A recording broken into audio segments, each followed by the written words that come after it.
Fala, gente linda! Bom dia, boa tarde, boa noite, começando mais um Jesus na Cidade.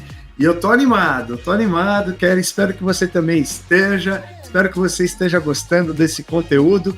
E como sempre, eu peço para você ajudar na divulgação. Peço para você, caso ainda não tenha o feito, se inscreva no canal, ative as notificações para que você possa receber um alerta cada vez que um vídeo novo é colocado aqui, e que você também, eu quero te pedir também que você interaja conosco. Manda aqui mensagem no chat, diz de onde você está assistindo, diz, por favor, se você está gostando ou não do conteúdo, me mande sugestão de pauta. Eu quero contar aí uma história também da sua cidade, aonde a igreja, e aí quando eu estou falando igreja, eu estou falando sim de uma igreja, uma denominação, de uma igreja local, mas estou falando também de um trabalho para-eclesiástico, estou falando também de um trabalho que é desenvolvido por alguém, independente de estar vinculado a alguma denominação, ou projeto, ou missão cristã. O nosso objetivo aqui é mostrar trabalhos que estão causando transformação, que estão levando justiça, que estão trazendo o reino de Deus. E mais uma vez eu vou repetir aqui, eu gosto do paradigma que Paulo estabelece na carta aos Romanos, que diz que o reino de Deus é justiça, paz e alegria no Espírito Santo. Então, a ideia desse conteúdo é difundir iniciativas que estejam fazendo isso e provocar cristãos, provocar os nossos irmãos que compõem a noiva, a igreja, a estarem comprometidos com esse objetivo. E quem está muito comprometido com esse objetivo é o nosso convidado dessa semana. Eu já vou colocar aqui a tela dividida com ele. Eu estou falando aqui de um mangolé. Eu estou agora, nesse momento, me vingando, porque ele é angolano. Quando nós vamos para Angola, são os estrangeiros lá de mangolé. Mas não é um termo pejorativo, é um termo carinhoso. Agora eu tô chamando ele de mangolé aqui no Brasil. Tô falando do Caianga. Ele é um jovem, ele é de Angola, portanto, do continente africano, está no Brasil há um tempo. Ele veio estudar aqui através de uma bolsa da Faculdade Metodista. Ele é formado em negócios, em administração, né? E tem pós-graduação em negócios e finanças, e está totalmente comprometido com a causa do refugiado, principalmente no que diz respeito à sua comunidade, aos angolanos. Ele está no Rio Grande do Sul, na cidade de Esteio. Eu já vou pedir para que ele diga aqui quais são as entidades que ele representa.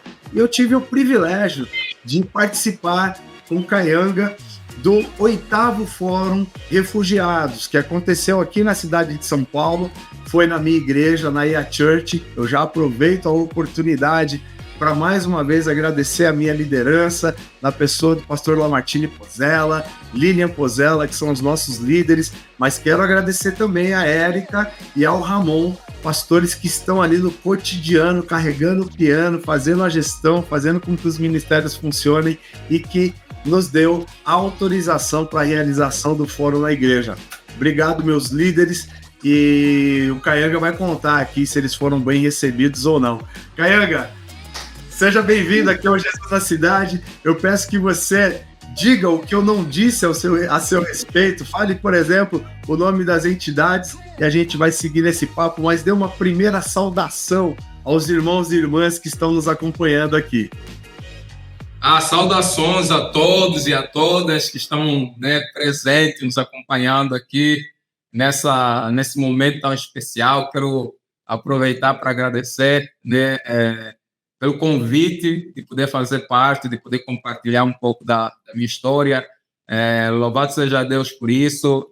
Quero agradecer a acolhida que eu tive aí em São Paulo. Eu cheguei justamente hoje pela manhã aqui em Porto Alegre. né? Já estou também na ativa, tem bastante coisa para fazer, né? Pela graça de Deus, nós temos tido saúde para poder fazer as atividades que eles têm nos incumbido. E nós aqui no Rio Grande do Sul trabalhamos com diversas entidades, né? Represento a Associação Angolanos do Rio Grande do Sul, mas também lidero a Casa do Imigrante e do Refugiado no Rio Grande do Sul. Tenho sido um dos representantes, né, das organizações lideradas por refugiados no Centro Federativo, né, a partir daqui do Rio Grande do Sul. E creio que a gente vai ter um momento muito especial, né? O Senhor preparou esse momento hoje, acredito que, né, a gente vai ter, né, bastante coisa aí para a gente poder trocar de ideia. Louvado seja Deus por isso. Maravilha, obrigado, Cainga. Eu que agradeço a sua generosidade. E você é um jovem ainda, e tem se empenhado na causa do refugiado. Eu vou fazer aqui uma pergunta muito genérica, né, dentro do nosso papo, mas que é importante aqui para poder nortear essa uma hora aqui que nós vamos seguir conversando, que é o que é ser, né, um imigrante, um refugiado, o que é estar numa terra estrangeira, buscando uma oportunidade, buscando um sonho, buscando, muitas vezes, a segurança, né? Não é exatamente o caso de quem é o migrante angolano, mas nós estávamos no fórum, participamos aí nos últimos 3 dias do Fórum Refugiado, nós vimos ali irmãos e irmãs que vêm de nações que estão em situação de guerra, que estão numa situação de muita privação no que diz respeito à segurança alimentar, no que diz respeito a uma série de fatores. Mas eu quero que você traga a sua experiência, a experiência do Cainga, né? O que é estar nesse lugar, né, de imigrante e com a necessidade de receber o acolhimento, o refúgio de uma outra nação. Perfeito. Primeiramente, eu gosto de situar alguns tipos de imigrações que a gente tem aqui no Brasil, né? Uma delas são aquelas migrações que o pessoal vem para, né, para fazer turismo, né, que às vezes acaba ficando ou não. A outra que é de um campo mais acadêmico, de intercâmbio acadêmico, que são aqueles imigrantes que vêm para fazer formação, que vêm para estudar, né, que foi o meu caso. E a outra são aqueles imigrantes e refugiados que são forçados a deixar o seu país, né, em busca de uma sobrevivência, em busca de resguardar as suas vidas. E talvez essa é uma das migrações que mais nos tem chamado a atenção para a gente desenvolver esse trabalho que a gente faz hoje. Eu mesmo, enquanto imigrante, percebi que eu era um imigrante, de certa forma, privilegiado, porque a condição que me trouxe aqui ela foi diferente da população migrante que a gente trabalha no dia de hoje.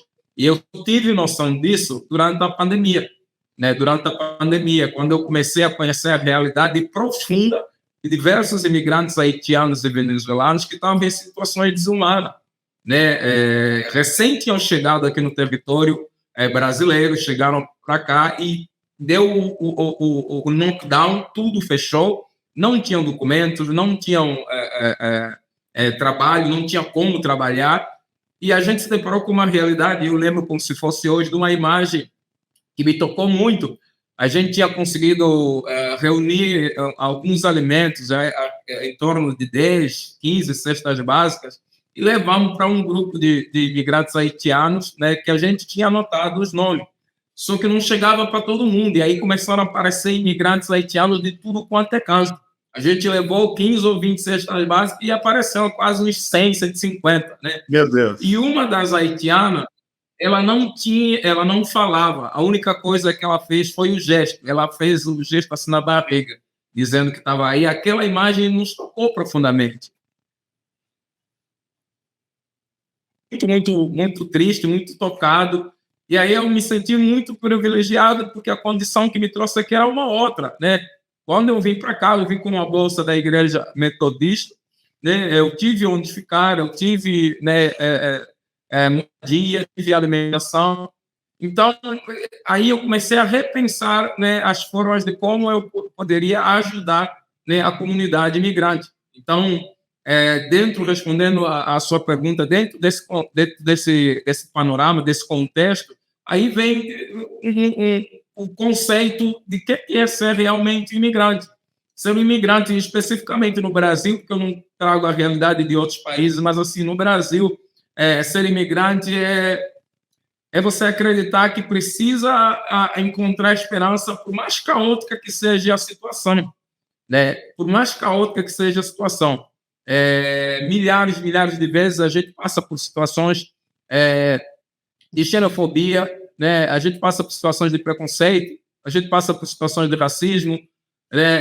Esses tempos eu fui conversar, por exemplo, com a construtora Tenda, que contrata bastante imigrante. A gente fez um ciclo de palestra lá dentro para preparar os colaboradores internos, porque às vezes uma palavra ela é o suficiente para destabilizar o emocional daquele imigrante. Nós já tivemos casos de crianças, adolescentes que não queriam ir para a escola sobre que alguém chamou ele de imigrante.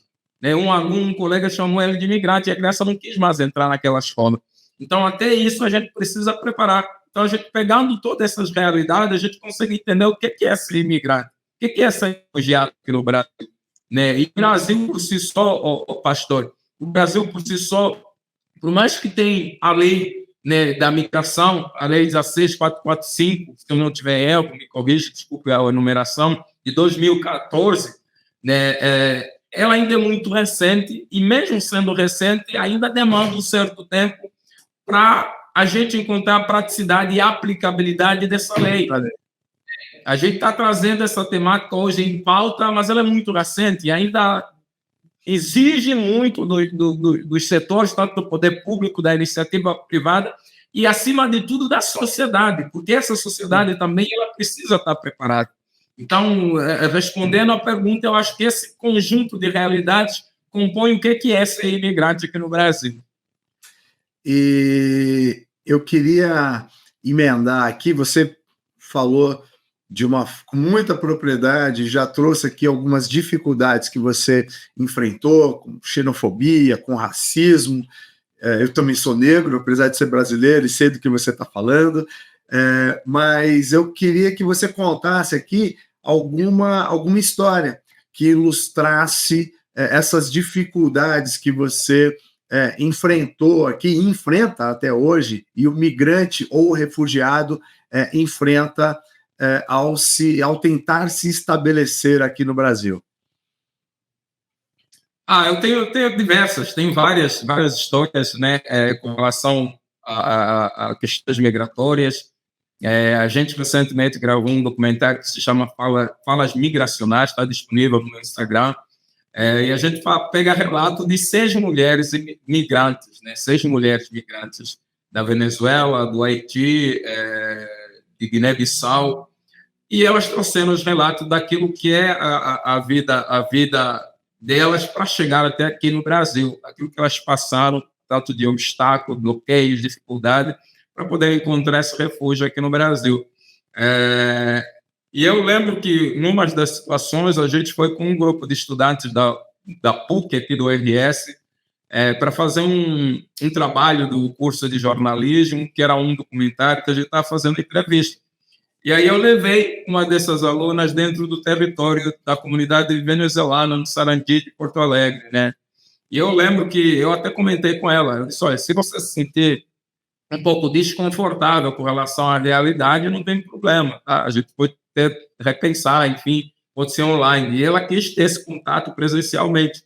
E eu lembro que na primeira pergunta que ela fez, né, a menina que era venezuelana começou a responder e ela não se conteve, começou a lagrimar.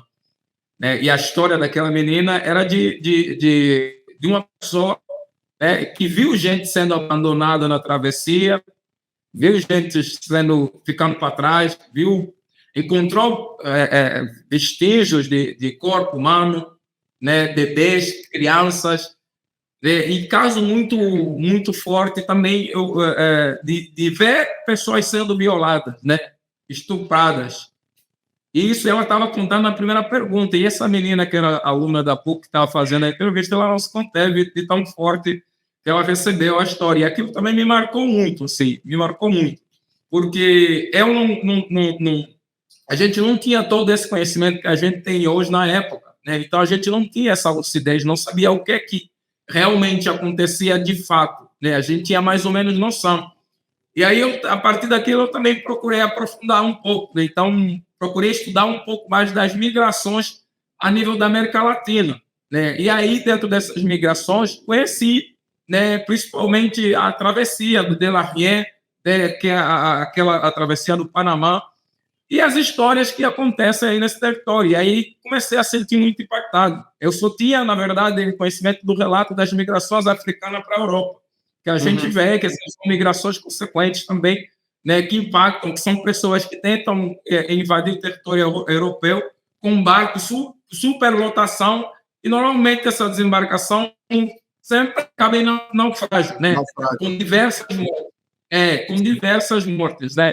E, claro, isso não chega muito na mídia, a mídia não reflete muito isso, mas isso é uma realidade que acontece até agora, até hoje. Né?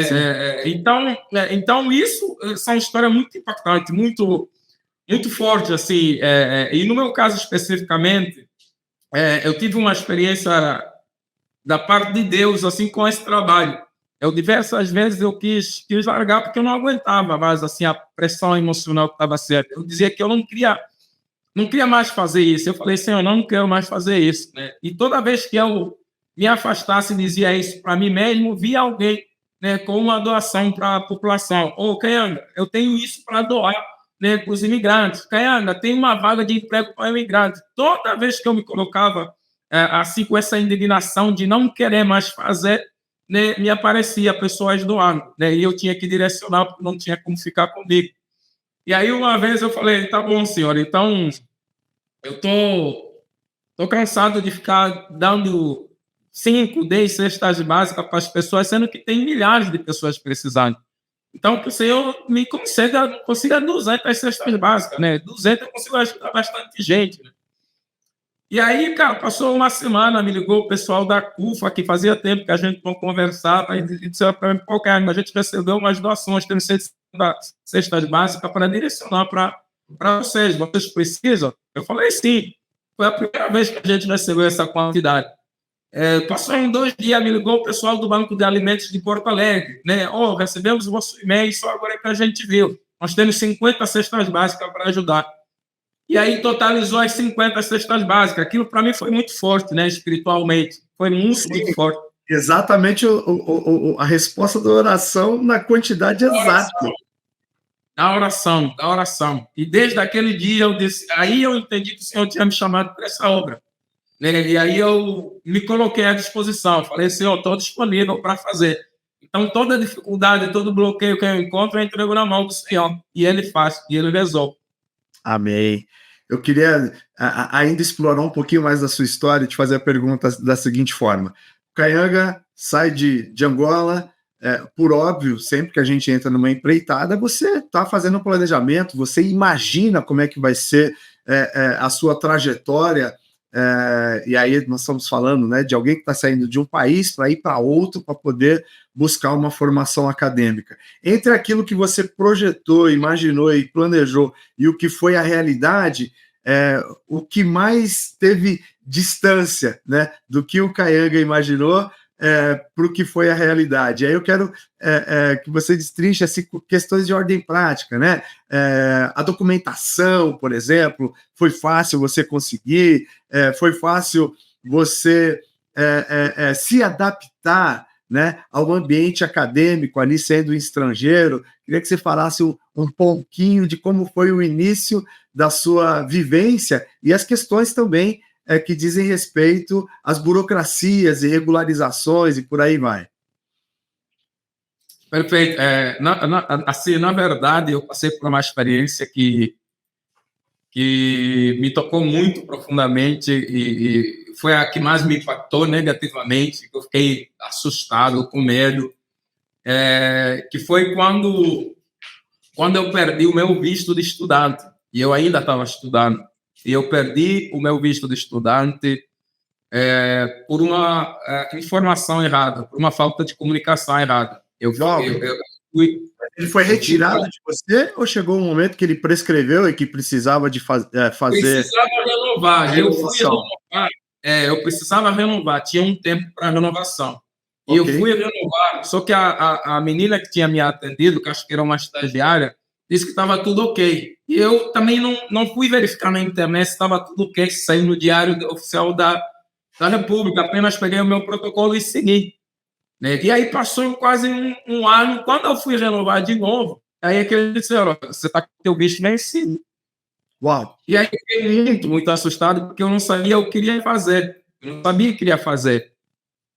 Visto vencido, eu falei, eu não posso ficar ilegal aqui, né? Falei, como é que eu vou ficar ilegal? E aí um senhor muito educado, assim, me orientou. Ele disse, o que você precisa fazer ou você vai para fora, né, da fronteira, vai para o Uruguai, que é perto aqui, Uruguai, Paraguai, Argentina, né? E lá tu solicita um visto de estudante para você ficar 3 meses, depois renovar. Né? E eu ficava muito preocupado, eu falei, cara, eu nunca fui nesse país, né? Como é que eu vou lá tentar fazer esse processo? E aí, daqui a pouco, quando eu estava sentado lá, muito triste, assim, pensando comigo, preocupado, eu falei, eu preciso terminar de estudar, né? Eu preciso terminar minha faculdade. O senhor que me atendeu lá me chamou, ele falou, olha, acabaram de dar aqui a anistia para imigrantes refugiados que estão há mais de 2 anos aqui no território e estão com problema do visto. Você pode concorrer, só que você não tinha que ter tido saído do Brasil, né, nos 2 anos anteriores. E naquele ano foi o ano de 2009, 2010, eu tinha ido para Angola, porque eu perdi minha mãe em 2007 aqui, não tinha conseguido ir. E aí eu tinha conseguido reunir dinheiro em 2010, 2009. E aí eu fui para lá, né? E essa saída do território brasileiro para lá não me condicionava a requerer a solicitação da anistia, que era 2 anos. E aí ele me perguntou, o que você foi fazer lá em Angola? Eu expliquei, eu disse que eu tinha perdido a minha mãe. Ele falou, não, então tu faz o seguinte, procura a certidão de óbito da tua mãe, pede para te enviar, e aí tu faz essa solicitação e alega, né? E aí eu fiz isso, né? Liguei para os meus irmãos em Angola, pedi a certidão de óbito, fiz a solicitação, né? Escrevi o motivo que tinha me feito sair de Angola, eu fiquei 1 mês apenas lá, e fiz a entrada da solicitação da anistia. Só que quando eu faço a entrada da solicitação, aí eles me dão um protocolo, né? E esse protocolo tinha a duração de mais 12 meses, né? E aí então eu voltei até a legalidade aqui no território. E resumo da história, depois que venceu esse período de 1 ano, aí saiu o resultado da anistia, que eu tinha conseguido mais de 2 anos. Foi assim que eu consegui ter a legalidade. Foi uma experiência muito forte, assim, emocionalmente, me impactou bastante, eu fiquei bastante assustado e preocupado, mas no final deu certo. Maravilha. E deixa eu aproveitar o gancho aqui do seu relato. Qual que é a sua configuração familiar lá em Angola? Configuração, tudo isso, a estrutura. Você tem quantos irmãos? Tem parentes lá ainda? Meu filho mais velho mora lá, de 18 anos. Hoje a gente era entre 9 irmãos, é isso, né? 9. 9 irmãos? Nós estamos em 7. Sim, mas a gente era em 9, 7, 8. Éramos 10, desculpa. Okay. Éramos 10 irmãos. A gente está em 7 irmãos. Nesse período que eu estou aqui, eu perdi 3 irmãos. Meu irmão mais velho, o primogênito, o terceiro e a segunda filha, que era minha irmã da parte de pai. Então, hoje eu tenho 7 irmãos. Meu pai e minha mãe também já são falecidos, né? Meu pai faleceu, eu estava lá em 2001. Eu estava lá em Angola. A minha mãe faleceu, eu já estava aqui. Passei por esse processo assim da distância de não acompanhar, né, esse processo do falecimento da minha mãe, dos meus 2 irmãos e da minha irmã também. Entendi. E, Kayanga, através dos trabalhos que você desenvolve, quais são os suportes, os serviços, o apoio que são oferecidos para o refugiado e imigrante por essas frentes que você está liderando? Perfeito. Hoje, né, eu tenho uma associação dos advogados do Rio Grande do Sul e nós estamos abrindo a Casa do Imigrante e Refugiado aqui no Rio Grande do Sul. E aí a nossa missão é promover o exercício da cidadania e direitos humanos da comunidade imigrante e refugiada aqui no Rio Grande do Sul. E hoje a gente trabalha em diversas frentes. Uma delas é, obviamente, a questão da regulamentação de documentos, né? A gente ajuda os imigrantes a se regularizarem quando chegam aqui, né? Hoje a gente tem uma aplicabilidade mais flexível, né, para a comunidade imigrante, comparando a época em que eu cheguei no Brasil. Hoje, para tratar CPF, carteira de trabalho e 2 toques, tu pode fazer de forma digital, né? O próprio CPF tu pode fazer de forma online, a marcação... Temos boas notícias, então. Tem um avanço, sim, graças a Deus. Muito avanço. Temos um avanço, realmente. A gente avançou bastante assim, com relação a isso. Né? Outro ponto que a gente trabalha é a questão da segurança alimentar. Muitas vezes a gente é contestado assim, por conta, vocês fazem muito assistencialismo. A gente faz mesmo, eu digo que a gente faz, mas a gente não faz só assistencialismo, né? Quem conhece a realidade, quem já esteve desse lado, quem já passou por necessidade alimentar, sabe da importância que ter alguma coisa para comer, qual é a disposição que esses imigrantes vão ter para procurar emprego se a necessidade fisiológica ela não for atendida, né? Então, a gente coloca isso numa base da pirâmide fisiológica, que precisa primeiro atender essas necessidades, sim, básicas para depois pensar nas próximas. Então, a gente trabalha com esse cunho social da segurança alimentar. Desculpa te cortar, mas é interessante como a ajuda emergencial, ou o termo que nós estamos utilizando aqui, o assistencialismo, esse termo, inclusive, se tornou pejorativo, né, no âmbito da assistência e da ação social. E eu só quero reforçar aquilo que você já trouxe aqui, que é isso, vamos lá, do ponto de vista teológico, né, para quem é cristão, isso é mandatório na Bíblia. Garantir a dignidade, a sobrevivência, né, humana, é mandatório. Né, quando a gente olha para vários textos no Velho e no Novo Testamento, Isaías 58, Mateus 25, toda a carta de Tiago, a gente vê que não há que se negociar com isso, né? E em segundo lugar, esse aspecto que você está colocando, para que você possa dar uma ajuda à pessoa que está passando por uma necessidade básica e emergencial. Então, por exemplo, para que você possa levá-la ao mercado de trabalho, levá-la a aprender o idioma do país a qual ela está ela está se refugiando, para que, né, se possa tomar qualquer outra medida, essa pessoa minimamente tem que estar vestida, minimamente tem que estar nutrida, minimamente tem que estar hidratada, minimamente tem que ter a garantia de um teto sobre a sua cabeça. Então, desculpa te interromper, mas de vez em quando eu fico um pouco incomodado, né, com essa crítica à ajuda, ao assistencialismo, sem que é necessário, sobretudo quando você está começando, dando início à ajuda à pessoa. Eu espero que essa minha vírgula, esse parênteses, aliás, não interrompa a sua linha, não tenha interrompido a sua linha de raciocínio. Não, mas é uma contribuição bem positiva assim, dentro desse âmbito, porque realmente a gente compartilha, né, da mesma visão. Eu acredito muito que precisa.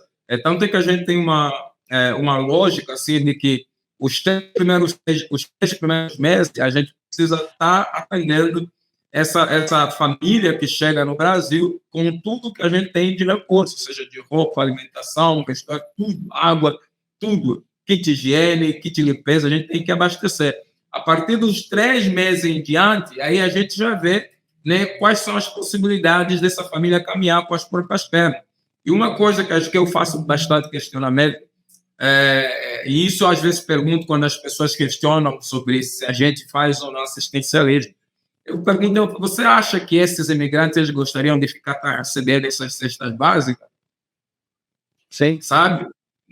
Ninguém gostaria. Ninguém gostaria. O que mais as pessoas queriam é ter autonomia. Eu lembro que o ano passado a gente participou de um momento muito especial com representantes do Vaticano, que eles vieram para cá para entrevistar o CIBAI, que é o Centro de Imigração aqui de Porto Alegre, da Igreja Católica, e algumas lideranças migrantes. Eu tive presente representantes imigrantes. E teve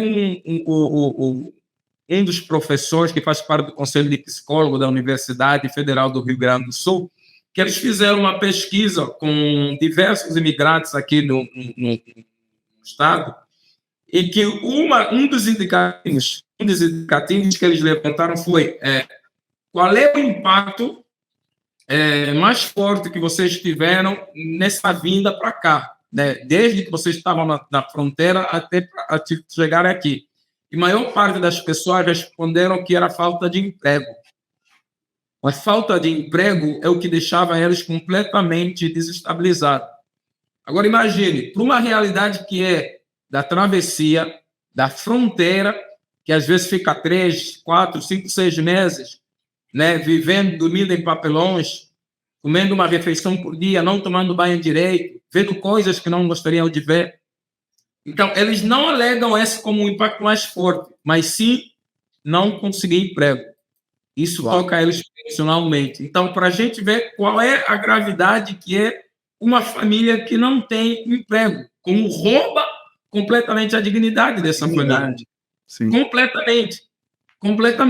Então, quando ela tem emprego, aí é o mínimo que a gente tem de garantia, né, de política de ação afirmativa para que essa família tenha resguardado a sua dignidade e, a partir daí, começar a projetar, né, o seu futuro nessa nova terra. A partir desse momento. Por isso que a gente desenvolve diversos projetos. O ano passado, a gente desenvolveu o projeto Capacitação, Regularização e Inserção de Imigrantes no mercado de trabalho, em parceria com o meio público. Temos colocar 20 imigrantes aqui em Porto Alegre, na empresa Tenda. Alguns foram para as outras empresas. Tem também na John Deere, que é uma empresa multinacional. Tem cerca de 500 imigrantes trabalhando lá.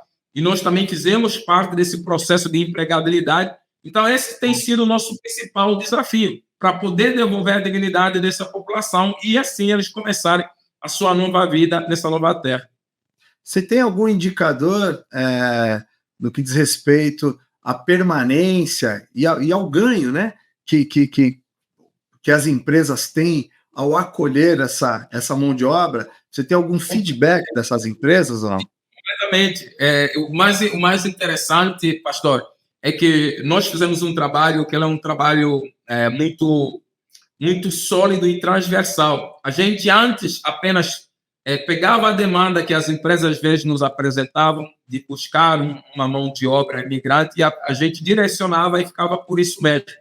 E aí a gente começou a perceber uma coisa que foi muito, muito fundamental para a gente mudar a forma de atuação. Várias vezes eu tive que ir na Tenda, né, para poder resolver conflitos de imigrantes e colaboradores brasileiros. E até mesmo os próprios chefes daquelas sessões da construção civil. Essas vezes eu estive lá, até que a gente entendeu que a gente precisava trazer aqueles colaboradores para essa pauta. Eles precisavam entender o que era a pauta migrante. E hoje a gente faz de maneira diferente. A gente fez um ciclo de palestra em várias obras, em vários setores da construção civil da Tenda, em diversas obras que eles estavam a desenvolver, e lá a gente foi falar sobre a questão da pauta migratória. E aí a gente foi fazer palestra falando como é a realidade desses imigrantes, como é que eles vêm para cá. A gente trouxe vários indicativos, por exemplo, que eles não sabiam, de que hoje saem muito mais brasileiros do Brasil para outros países do que propriamente imigrantes que entende? E isso reflete e a pergunta que a gente fazia: como é que vocês gostariam que esses brasileiros fossem tratados nessas nações em qual eles estão indo? E aí, vocês gostariam de que eles fossem maltratados? Não. Então, isso também é um indicativo que a gente traz para a realidade e a partir daí eles começam a mudar, né, a forma deles pensar. E eles diziam, muitos diziam, mas tem imigrantes que vêm tirar o nosso trabalho. E eu disse para eles: vocês acham mesmo que os imigrantes vêm tirar o vosso trabalho? Muito pelo contrário. Existe um turnover muito alto, né, tanto no setor público quanto no setor privado, de brasileiros, principalmente no setor de chão de fábrica. existe muitos brasileiros que não ficam. A média desses brasileiros vai ficar 3 meses, né? Muitos nem passam de contrato. Sim. Já o imigrante, ele consegue ficar até 1 a 2 anos nesses setores, trabalhando. Então, isso traz um indicativo muito positivo para o fortalecimento da economia, da mão de obra. Então, o imigrante é aquele funcionário que vem para suprir esta nova que existe dentro do mercado de trabalho no Brasil. E aqui no Rio Grande do Sul ainda mais, porque nós estamos falando de uma sociedade que cada vez mais está envelhecendo. Cada vez mais está envelhecendo. A taxa de natalidade cada vez mais diminui, reduz.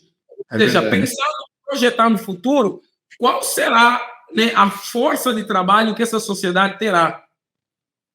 Sim. E é a partir daí que esses imigrantes que entram para cá vêm para suprir justamente essa demanda, essa lacuna que acabou se abrindo. Por isso que o governo do Estado tem também esse entendimento que a gente precisa dessa força de trabalho, desses imigrantes aqui, para poder suprir essa necessidade que está tendo. Nós temos muitos imigrantes trabalhando, por exemplo, em frigorífico, tanto aqui no Rio Grande do Sul quanto em Santa Catarina. 90% desses profissionais que trabalham nesses cargos são imigrantes, são haitianos, são venezuelanos, não são brasileiros. Isso é um ponto positivo da migração.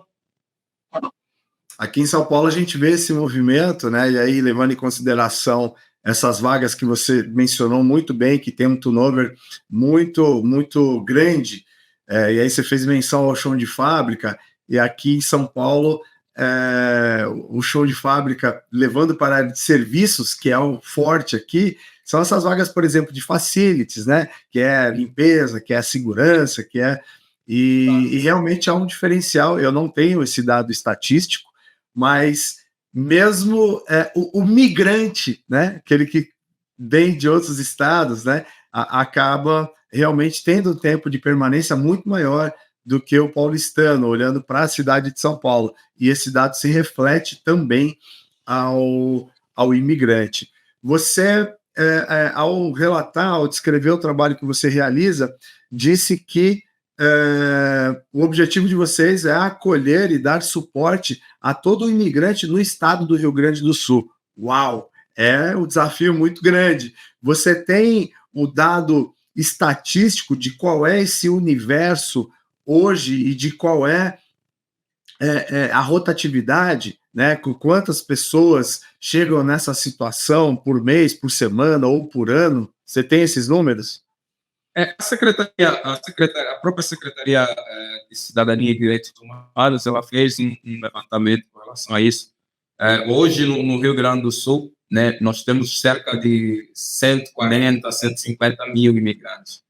Eu creio que o número é maior, né? Creio que o número é maior porque esses dados, esses indicativos, eles foram feitos com base naqueles imigrantes que procuraram os serviços públicos. Principalmente aqueles que procuraram o SUS, ou seja, aqueles que tiveram acesso a esses benefícios sociais, então acabaram sendo catalogados, né? Então, esse dado também ele divide, né, o número de imigrantes por cidades, né? Então, a maior parte está concentrado aqui em Porto Alegre, né? Depois vem Caxias, depois de Caxias, acho que tem Bento Gonçalves, né, tem Esteio aqui também, e nos demais municípios aqui do Rio Grande do Sul. Nós já tivemos, por exemplo, um bairro aqui de Porto Alegre, que é Santa Rosa, que tinha cerca de 7 mil imigrantes, mais haitianos, né, do que venezuelanos. E esse bairro tinha mais imigrantes do que brasileiros, na zona norte de Porto Alegre, exatamente. É o bairro que a gente ia todas as sextas-feiras fazer ações de doações de alimento, roupa, regularização de documentos. Mas essa realidade ela também mudou nos últimos anos, porque a gente teve também muitos imigrantes que acabaram deixando o Rio Grande do Sul, né, com a migração, a rota para os Estados Unidos. Muitos deles conseguiram entrar, outros foram deportados, a gente tem relatos. E assim, pastor Daniel, o nosso objetivo é realmente atender a comunidade aqui no Rio Grande do Sul, mas num longo prazo a gente quer se tornar essa referência a nível de Brasil, entende?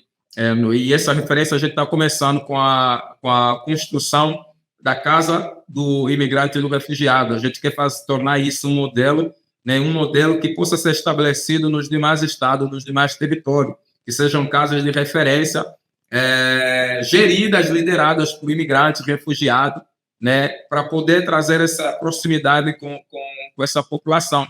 A gente sabe que tem várias secretarias que desenvolvem esse trabalho, que tem alguns locais de referência para fazer o atendimento à população, mas a gente quer ter essa casa gerida por imigrantes refugiados. Né, para que o seu objetivo, então, é transformar isso num modelo de política pública que funcione na lógica da parceria público-privada e que seja gerida por imigrantes, é isso? Exatamente, que seja autônoma, né? Que seja autônoma. Aqui em Esteio tem o CAPI, né? O CAPI que é uma casa que acolhe famílias exiladas em processo de interiorização, mas eles atendem no máximo acho que umas 30 famílias e é vinculado à prefeitura, ou seja, a prefeitura contrata uma organização gestora e essa organização gere, mas a autonomia, a tutela está ligada diretamente com a prefeitura. E nós queremos fazer diferente, né? Nós queremos ter a autonomia de ter essa gestão, ainda que a prefeitura ou o sistema de iniciativa privada possam ser parceiros, né, em ajudar e cooperar.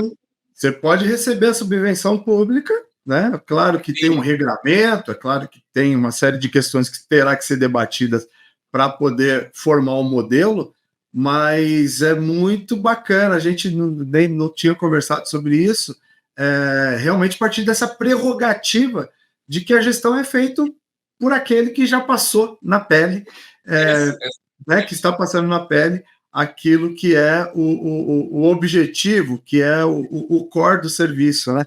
Muito bom, muito bom, muito bom, muito bom, e que já estou aqui orando, torcendo e fazendo o que eu puder fazer de incidência para que isso vire uma realidade, porque isso vai ser um salto significativo, com toda certeza, que você já está fazendo algum tipo de articulação, claro que está, eu te conheço, mas você está fazendo no âmbito municipal, estadual, no âmbito federal, como é que está essa conversa, essas articulações para que isso vire realidade? Assim, ele já é realidade, né? Já é realidade na minha visão. Eu creio que a visão ela sempre chega antes do corpo, né? Então, aquilo que a gente puder visualizar e fixar na nossa mente, no nosso cérebro, né? E correr atrás disso, ela vai. Então, na minha cabeça, ela já é realidade, ela já existe. Agora a gente vai materializar isso. E eu tenho plena certeza que não é apenas uma vontade somente minha, mas vontade de uma população, de uma comunidade que quer ter que quer ter essa identidade, né, de forma direta. Então, nós já estamos formalizando ele, já está com advogado, já criamos o estatuto, né, tem outros imigrantes, não tem só angolano, tem haitiano, tem venezuelano, tem cubano, fazendo parte dessa construção. Né, a gente, dentro de 10 dias, a gente está recebendo o CNPJ, a gente já tem a logomarca desenhada, né, estamos a constituir o site, né, e depois que a gente fazer toda essa constituição, a gente vai apresentar para a sociedade como um todo, né, tanto a nível do poder público, também com os nossos parceiros, né, da sociedade civil e da iniciativa privada. E eu tenho plena certeza que vai ser um trabalho lindo e que cada vez mais esses imigrantes vão ter essa referência. A gente quer que, no futuro muito breve, esses imigrantes tenham esse vínculo até a partir já dos seus territórios, entende? Que a gente tem esse vínculo a partir dos territórios dos países que estão vindo, para quando chegar aqui já terem esse direcionamento e não se sentirem perdidos. A gente pretende isso, tenho plena certeza que vai se suceder, mas a gente vai ter uma casa de passagem nesse espaço, vai ter os espaços onde a gente vai fazer os atendimentos, vai ter um espaço para cursos de língua portuguesa, né? Nós recebemos, por exemplo, 10 computadores do Ministério da Educação, de um programa que eles tinham através do Museu da Cultura e Pop aqui do ELS. Né? Temos 10 computadores que estão conosco, já estão em nossa posse, estão aqui conosco, que a gente vai também estabelecer esse espaço para poder ter cursos de informática. Enfim, a gente quer ter um espaço que possa ser a referência da comunidade imigrante liderada por imigrantes aqui no Rio Grande do Sul e no Brasil. Que incrível, Caian, que incrível. Eu quero que, assim, quando isso for formalizado, faz contato aqui. Eu sei que essa mídia não é uma grande mídia, mas eu quero registrar isso aqui, divulgar e fazer o que tiver ao meu alcance para que isso ganhe, no primeiro momento, projeção e depois para que ganhe escala, para que, de fato, conforme é o planejamento, eu creio que isso vem da parte de Deus, que alcance todo o território nacional, porque realmente é algo muito necessário. Eu sei que esse não é um tema muito difundido, nem no nosso meio, né, no meio cristão, na igreja.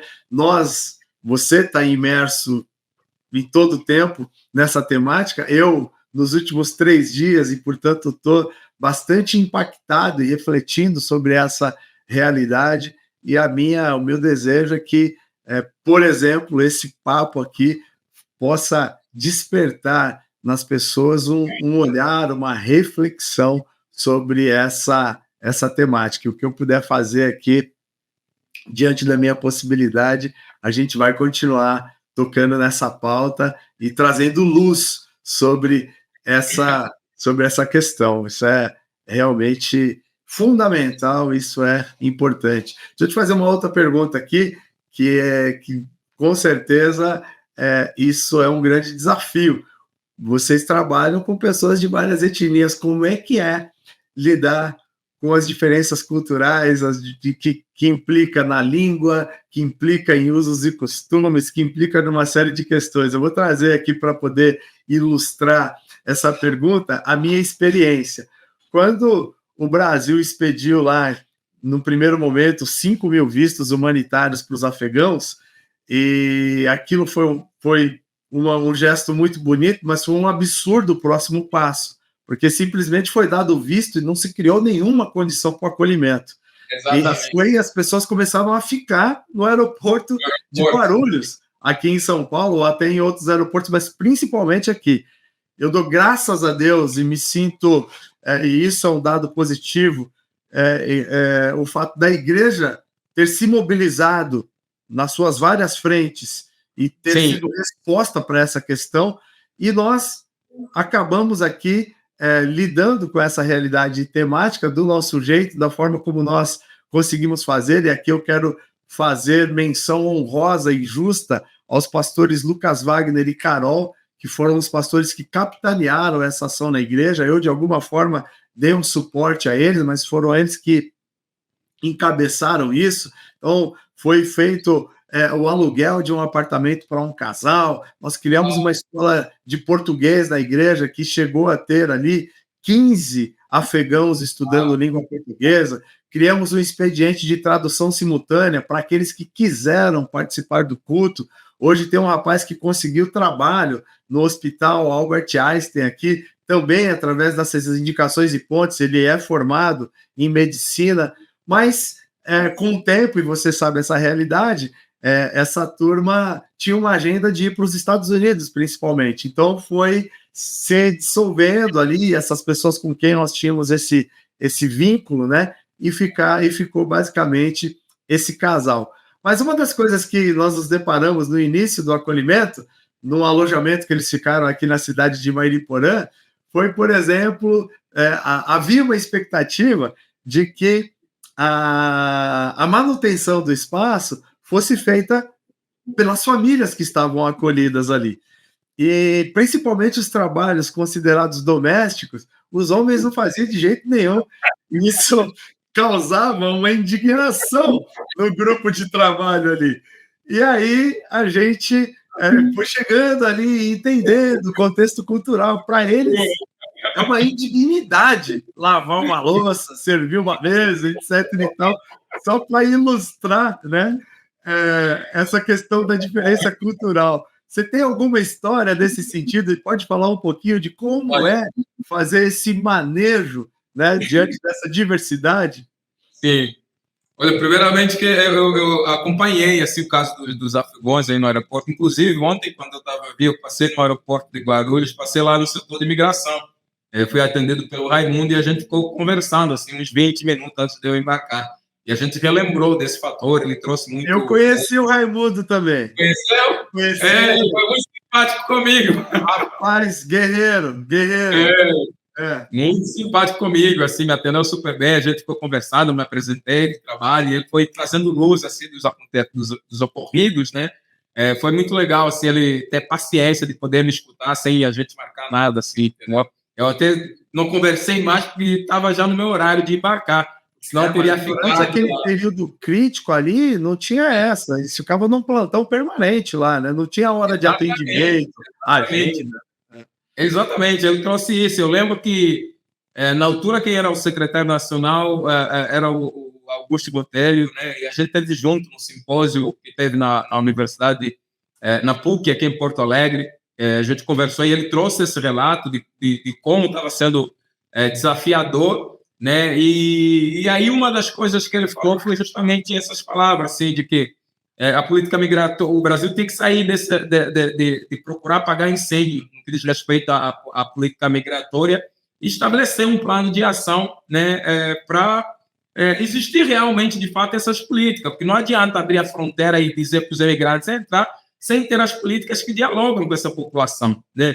E um dos aspectos que eu levantei, que eu trouxe de exemplo, foi justamente a questão que se proliferou aqui no Rio Grande do Sul, em Porto Alegre, de vários imigrantes que estavam numa ocupação e que foram retirados diversas vezes, mas acabavam indo para lá de novo, né? E eu perguntei para eles o porquê que esses imigrantes estão indo para aí. Eu acho que a gente tinha que partir dessa pergunta. E é muito fácil, eles vão para esse lugar porque não tem moradia, não tem onde ficar. O sistema de locação de imóveis é muito burocrático. Como é que um imigrante que chega vai ter que ter fiador, né, vai ter que pagar 3 meses de calção? Isso é quase impossível para quem chega aqui. Então, o único lugar onde eles encontram a facilidade para poder se estabelecer é nesse território. E, às vezes, numa situação de vulnerabilidade muito grande, sem saneamento básico, sem condições humanas de sobrevivência. Então, esse é um pouco desse relato, assim. Agora, voltando à questão da diversidade cultural, um dos modelos, uma das práticas que a gente usa aqui em Porto Alegre e tem funcionado, é de estabelecer liderança em qualquer território que a gente vá. Quando a gente vai na comunidade haitiana, o nosso ponto de contato é a pessoa que nos levou. E a gente diz, a partir de agora, é com ele que vocês devem trazer as vossas necessidades. E ele trazer até nós. Mesmo nós sendo imigrantes, nós não chegamos nós temos que ser a referência, não. Tanto é que desse modelo de gestão, nós temos, por exemplo, a organização, a Associação dos Haitianos no Brasil, liderada pela ANI. A ANI, que é uma haitiana que a gente somente ajudava. Até a gente entendeu, agora tu precisa das cabos, precisa estar ativa. Hoje ela é uma das articuladoras, tem ido em Brasília, é uma liderança que é ativa, articula com o poder público, articula com a iniciativa privada. E assim a gente está fazendo nos demais territórios. Em Canoas, lá no bairro Harmonia, né, tem a Evelyn, tem o Gabriel, em Cachoeirinha tem a Macariane, né, em Porto Alegre também tem diversas lideranças que a gente está estabelecendo, porque a gente acredita nessa autonomia. Por isso é que isso tem facilitado o nosso processo, né? Tem facilitado o conflito, às vezes, e as barreiras culturais que se encontram. Por exemplo, uma vez a secretária da cadeira de assistente da população imigrante em Canoas, ela disse para mim o seguinte: Caianga, por que quando a gente faz os eventos, né, não se dá muita gente, muitos imigrantes, parece que não tem imigrantes, a gente sabe que tem, né? Mas quando vocês fazem, tem bastante aderência. Eu falei justamente por isso, que a gente coloca os intermediadores, a gente não entende. A gente tem que ter alguém que traga essa proximidade. Faz uma comunicação também que é genérica, né? Faz uma comunicação assertiva, né? Direta. Exatamente. Então, se você não estabelecer lideranças, fica muito distante. Primeiro que tem gente que não conhece o processo da articulação do poder público. Segundo é que tem muitos que receiam esse contato com o poder público. Uma questão de confiança também, né, Caianga? Confiança. É de confiança, exatamente. É de confiança. A palavra certa é essa. Quando a gente estabelece as lideranças, eles têm confiança. Então, eu falo, preciso de mapear todas as crianças que tem, porque a gente tem um apoio que está vindo para as crianças. Essa liderança passa, mas se você ir de forma direta para tentar, enfim, catalogar esse número de crianças, é mais difícil. Por exemplo, eles vão dizer, mas por que você quer a cidade? Porque, entende? e aí cria uma barreira. Então, no nosso caso, tem sido muito tranquilo. E fora isso, a gente faz várias atividades culturais. Recentemente, a gente fez numa escola migrações culturais, onde a gente fez comida venezuelana, haitiana, senegalesa, todos os eventos culturais que a gente faz, a gente conecta com a gastronomia, e aí eles têm a oportunidade de conhecer a gastronomia e conhecer a culturalidade em prol dessas comunidades. E tem sido fenomenal. A gente só tem feedback positivo. Parabéns, parabéns por dar esse protagonismo, né, às lideranças de cada uma das etnias. Isso também legitima o processo, né? Muito, muito bom.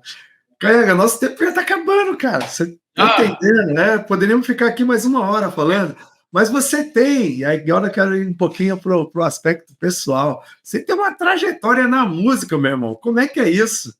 Conta aqui um pouquinho para quem está nos acompanhando. Como é que foi esse tempo? Hoje você está totalmente dedicado a essa causa, mas como é que foi essa vida pregressa aí na música? E queria saber também como é que tem acesso a essa arte produzida por você durante esse tempo em que você esteve dedicado à produção musical. Bastante tempo. Eu começo dentro da cultura hip-hop em 96, 97, em Angola ainda, com os meus amigos de infância, né, onde a gente constituiu o nosso primeiro grupo. E aí a gente já gravava algumas músicas. Só que, porém, quando eu venho para o Brasil, em 2005, a minha prioridade era a formação. Então, eu ainda fazia música, mas, né, a minha prioridade era terminar a faculdade. Então, depois que eu termino a faculdade em 2010, aí eu vou me dedicar exclusivamente com a música, né? E aí eu coloco a música como minha prioridade. Obviamente que eu não tive o respaldo nem apoio da minha família, porque a condição que eles me deram era de, após a minha formatura, ter que voltar para Angola. Então, eu queria muito viver da arte, queria muito viver da música, do rap, e acreditava que realmente, de alguma ou de outra forma, eu ia conseguir, né, alcançar esse resultado. Então, eu optei em ficar e disse para a minha família, as minhas irmãs, que eu ia, né, viver de música, ia viver de fazer rap. E foi aí que eu embarquei assim, nessa trajetória, muito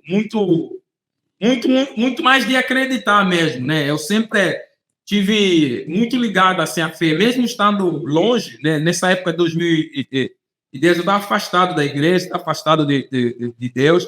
Mesmo estando afastado de Deus, eu tinha muita fé, né?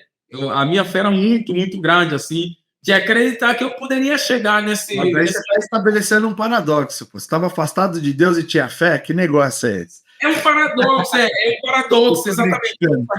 Não, mas é um paradoxo mesmo. Quando eu digo afastado, é fora da igreja. Sim. Fora da igreja. Mas dentro de mim sempre estava vivo, né? Porque eu cresci na igreja. Eu venho para o Brasil com a bolsa da igreja. Eu fui participante do coral, fui líder dos jovens lá na igreja.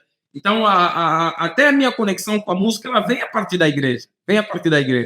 Então, eu estava afastado da igreja, mas continuava, né, tendo fé de que poderia viver de música. Então, em 2010, eu faço um rap do Mundial de Clubes, era o Internacional aqui de Porto Alegre e o Mazembe.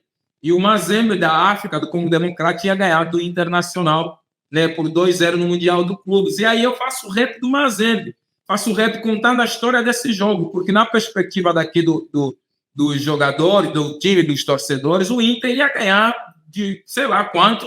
O Mazembe era um time. Isso que não sucedeu. E aí eu fiz esse rap do Mazembe, e tem no YouTube, e viralizou na época, em 2010. Eu lembro que de um dia para o outro estava com quase 400 mil visualizações, e para aquela época era absurdo, né? E aí eu lembro que eu acordei com a ligação do pessoal hoje ainda é um número muito relevante. Pode acreditar. E aí eu acordei com a ligação da menina que trabalhava lá no estúdio, ainda eu tinha gravado, com o DJ Alex, dizendo que a RBS estava lá para me entrevistar, que o rap tinha viralizado, né? E a partir daí, esse rap passou no Globo Esporte, nos programas de esporte das principais TV, SBT, Band, né? Saía aqui nos jornais, e a partir daí o pessoal começou a conhecer o meu trabalho, começou a acompanhar e conhecer o meu trabalho. Então, foi aí que eu encontrei a porta para poder me apresentar enquanto artista. E, a partir daí, eu comecei a trabalhar profissionalmente né, com música, com rap, né, gravando diversos discos, gravei acho que uns 7 discos, né, e em 2016 um amigo meu que trabalhava com o YouTube me convidou, né, para poder, né, entrar no YouTube. Foi aí que eu criei o canal Canhaga Sport Rap, fazendo rap homenageando jogadores de futebol. E esse canal chegou a alcançar 500 mil de inscritos, quase 500 mil inscritos, com mais de 166 milhões de visualizações, assim, em somatório geral. Né? E aí o pessoal também me conheceu, né? Me tornei uma referência dentro da cultura do rap aqui na região, né? Dos artistas que mais promovia, né? Produção cultural, produção musical. Eu criei um evento chamado Cultura Hip Hop, que era um evento que a gente estabelecia dentro do centro de Porto Alegre, fazia música, dança, né? Via muitos artistas, né? Aí a gente vendia os nossos produtos, eu vendia muito disco aí na altura. Lembro que a minha renda vinha desse evento, né, para poder sobreviver.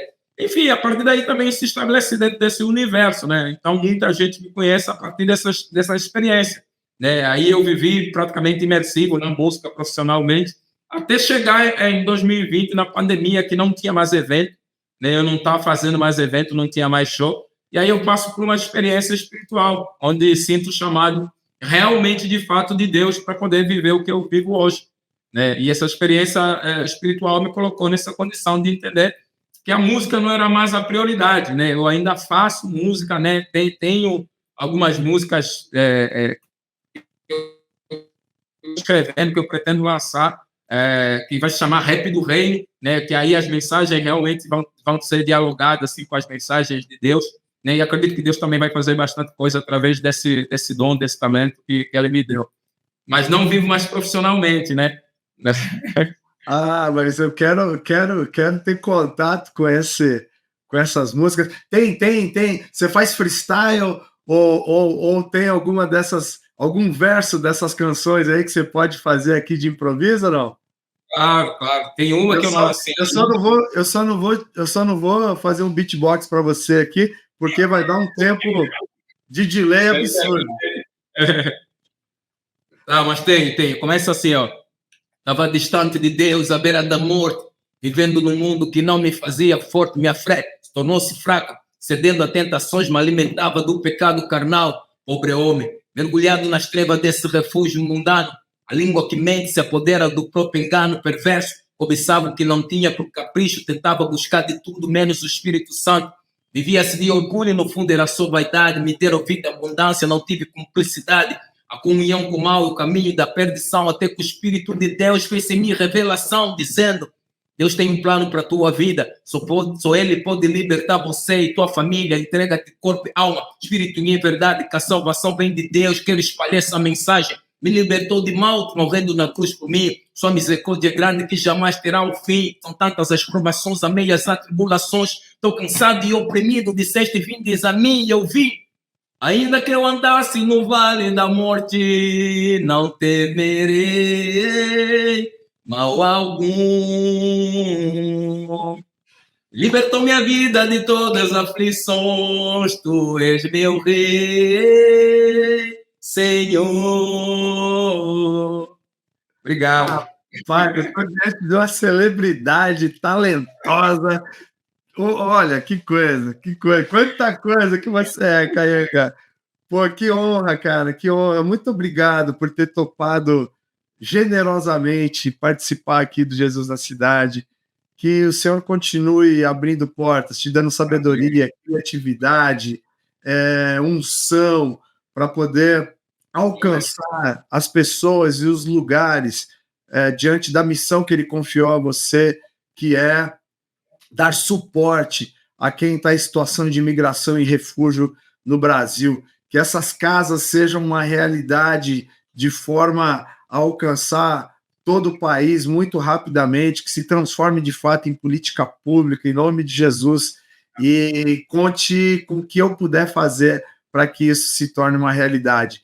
Muito obrigado, parabéns por sua trajetória, parabéns por tudo que você tem permitido, né, que Deus realize através da sua vida. Parabéns por se colocar na instrumentalidade do Senhor para ser um ator promotor de justiça aqui no Brasil, sendo oriundo de um país que eu particularmente amo demais. Acabei nem fazendo menção a isso aqui, mas eu já tive o privilégio, a oportunidade de pisar na sua terra algumas vezes, e conforme eu te disse, eu creio que em algum momento o Senhor vai me levar para lá para fazer algo mais contundente e perene, com um tempo maior, porque Angola realmente mora no meu coração. Mas eu peço que você deixe suas despedidas aqui a quem está nos acompanhando até agora. Eu quero agradecer, pastor Daniel, pelo convite de estar aqui, né? Louvado seja a Deus por isso. Eu tenho sido muito agraciado, né, por Deus, pela vida que eu estou vivendo hoje, né? E tenho plena certeza daquilo que Ele estabeleceu na minha vida e que o propósito dele possa se cumprir, né, diante daquilo que Ele me confiou para poder fazer. Obrigado pelo convite. Espero que, né, essas histórias que a gente compartilhou aqui possam encontrar um sentido na vida de quem nos ouve aí do outro lado, e que a partir dessas vivências, né, dessas experiências, também aquelas pessoas que não conheciam a realidade possam mudar um pouco, né, desse paradigma, ter mais empatia e, quem sabe, né, constituir aí uma organização para ajudar, né, a comunidade. Eu quero, antes de terminar, lembro que o pastor falou aí de Mateus 25, 35, que é a passagem que eu mais uso, né, para fazer a obra, né, da comunidade imigrante e refugiado. Eu tive fome, me deste de comer, tive sede, me deste de beber, fui estrangeiro e me hospedaste. Essa é a mensagem que eu deixo para todas as igrejas. A responsabilidade de acolher os imigrantes, ela é principalmente, deve ser principalmente da igreja e depois de outros organismos, de outras organizações. As igrejas brasileiras precisam ter isso dentro do seu gênero de constituição, do seu trabalho, para que a gente, no mínimo, possa minimizar ou mitigar o impacto que essas migrações têm causado, né, aqui no Brasil. Muito obrigado e que Deus abençoe. Amém. Eu é que tenho a agradecer. Muito, muito, muito obrigado. E, gente, esse foi mais um Jesus na Cidade, hoje com Kayanga. Esse Kamba, eu trouxe o termo mangolé primeiro, agora eu vou trazer um outro termo aqui, que é o Kamba. Kamba que significa amigo, parceiro, brother. Cara, você sabe se o termo cambada que nós utilizamos aqui é oriundo do Kamba? Provavelmente seja, né? Não sei, mas tem um cara no Instagram que ele faz justamente esse estudo dos termos que estão usados aqui no Brasil, que estão diretamente ligados com o dialeto lá em Angola. E Angola? Mas provavelmente deve ser, porque ele traz muitos dos que são falados aqui no Brasil. Eu vou te mandar. Obrigado, quero sim.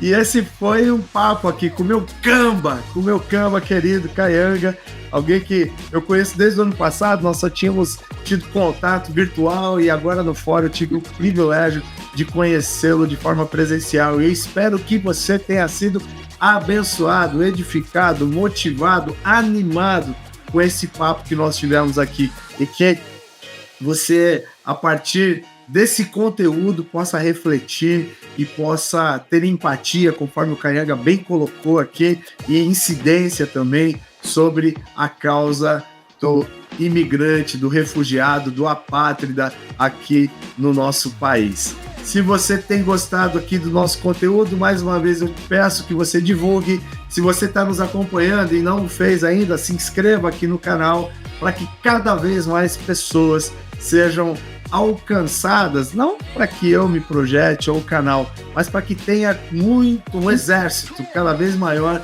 de pessoas